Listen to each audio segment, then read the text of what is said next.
Aceh Institute berupaya mengimplementasikan program kawasan tanpa rokok atau KTR. Di Kota Banda Aceh, KTR mengacu pada regulasi kanun dan peraturan wali kota.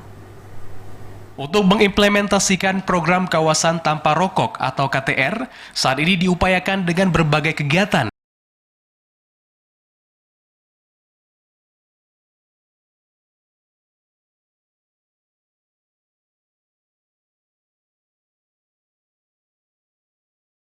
Oleh Aceh Institute.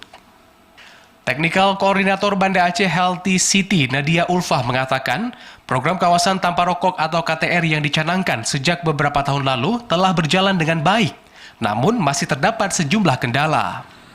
Adapun kendala yang bisa menghambat pencapaian target KTR di Aceh seperti Konon Aceh yang mengatur tempat untuk merokok dan tidak boleh merokok.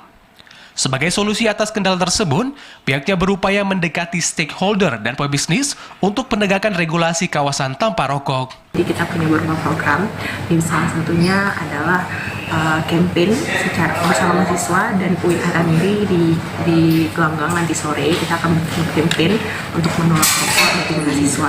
Dan juga untuk program bersama stakeholder, kita juga ada program KTR, kawasan tanpa rokok, di mana dari tahun 2019 Aceh Institute sudah ikut mengambil bagian mulai dari regulasi dan penegakan di Kota Banda Aceh dan juga kabupaten-kabupaten lainnya yang belum punya regulasi di Aceh.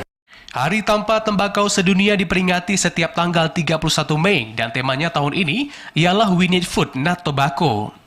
Nadia Ulfah menjelaskan tujuan Aceh Institute ambil bagian dari peringatan ini adalah untuk melindungi perokok pasif dan mengurangi perokok pemula di Banda Aceh yang sudah lebih dari 50%. Dari Banda Aceh, Fajar Riana, TVRI Aceh melaporkan.